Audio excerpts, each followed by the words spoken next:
नमस्कार मैत्रिणींनो. आपण आज गोल भेंडीची भाजी बनवणार आहे. अशा पद्धतीने मी कापून घेतली, छोटे छोटे तुकडे दिलक्यासारखे कापून घ्यायचे. आणि असं असतं गोल गोल भेंडी.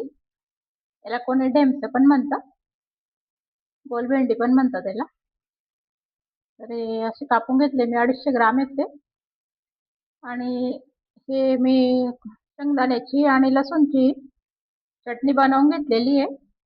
तर शेंगदाण्याचं कूट मी पोह्यांचा चमचा असतो ना, त्याप्रमाणे मी 3 चमचे टाकलेलं आहे ते. आणि 7-8 लसूणच्या पाकळ्या क्रश केल्या आहेत. थोडंसं मीठ, हिंग, हळद असं क्रश करून घेतलेली ही चटणी अशी. थोडीशी रवेदार आहे, किंचित बारीकच करायची, किंचित रवेदार ठेवायची. तर आणि चना डाळ टाकायची आपल्याला, हे चना डाळ टाकून करायची भाजी. तर 1 मूठ डाळ घेतलेली आहे मी. तर हिला मी 80% शिजवलेली आहे, 80-85%. तर ती भाजीत टाकणार आहे आपण. चना डाळ आणि कूट टाकून केलेली भाजी करायची आपल्याला. तर हे कापून घेते मी अजून.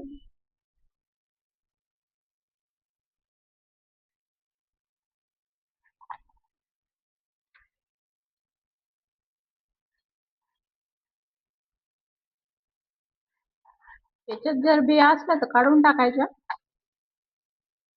त्याच्यात बिया नाही आहेत, कवळ असल्याने.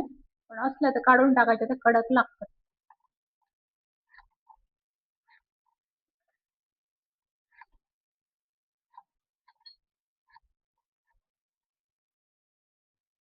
तर पातेलं ठेवलंय मी, 2 पळी तेल टाकलेलं मी त्यात. पाव चमचा जिरं टाकायचं.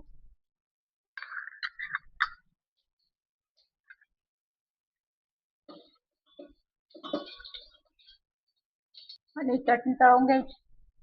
गॅस बंद करून द्यायचा थोडासा.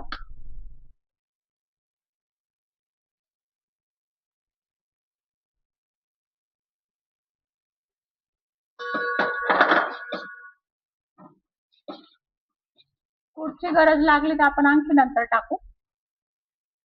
सध्या 3 चमचे टाकले. थोडं पाणी टाकून द्यायचं असं, म्हणजे ती जळणार नाही आणि छान शेकली पण जाईल, तळली जाईल.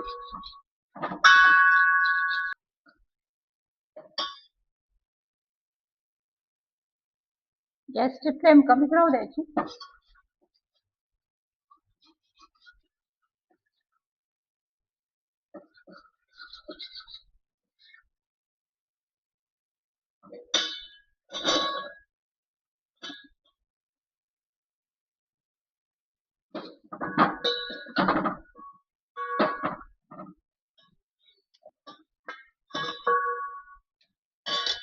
चना डाळ शिजवायला मी 5 ते 6 शिट्या केलेल्या आहेत.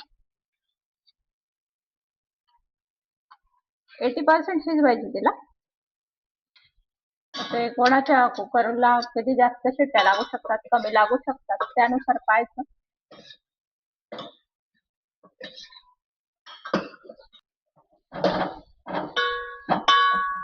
1 मिनिट झाकण ठेवून द्यायचं.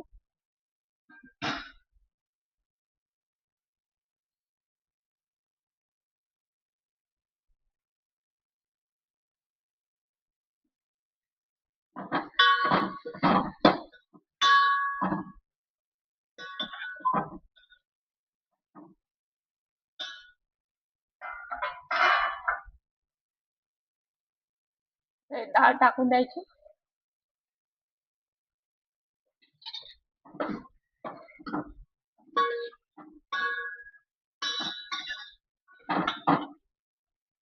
एकदम जास्त पण नाही टाकायची डाळ, मी एकच मूठ घेतलेली डाळ. त्याला शिजू द्यायची छान, मीठ टाकून द्यायचं.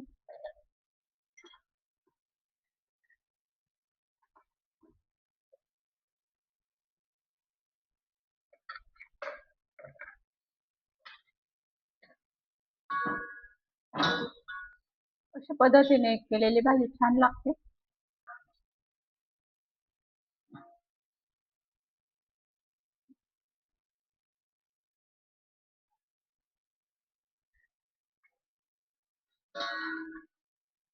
थोडी कोथिंबीर टाकून द्यायची.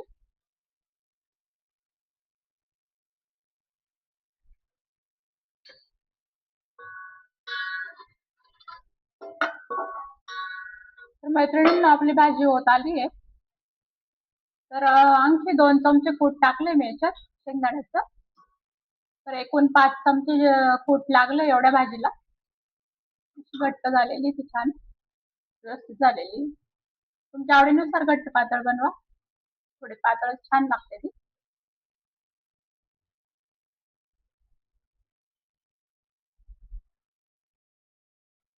बघू शकता मैत्रिणींनो, अशा पद्धतीने आपली गोल भेंडीची भाजी तयार आहे.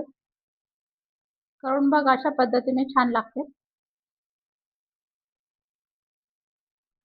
लाईक करा, सबस्क्राईब करा. थँक्यू.